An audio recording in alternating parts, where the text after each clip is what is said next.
पुणे महानगरपालिकेचे नवनिर्वाचित उपमहापौर परशुराम वाडेकर यांनी पदभार स्वीकारताच कामाला सुरुवात केली असून ते ॲक्शन मोडमध्ये दिसून आले आहेत। आज पहाटे 6 वाजता त्यांनी औंध बोपोडी प्रभागात प्रत्यक्ष फील्डवर उतरून नागरिकांच्या विविध समस्या आणि नागरी सुविधांची पाहणी केली आहे।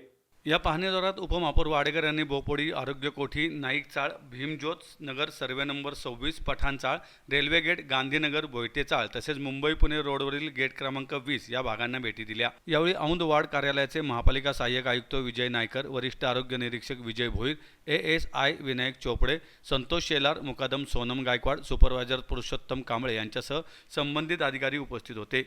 पाहणी दरम्यान ड्रेनेज लाईन, कचरा व्यवस्थापन, सार्वजनिक शौचालये व मुताऱ्या, रस्त्यांची दुरावस्था तसेच पथदिवे या संदर्भातील नागरिकांच्या तक्रारी उपमहापौर वाडेकर यांनी जाणून घेतल्या। या सर्व समस्यांवर तातडीने व प्रभावी कार्यवाही करण्याचे स्पष्ट निर्देश त्यांनी संबंधित अधिकाऱ्यांना दिलेत।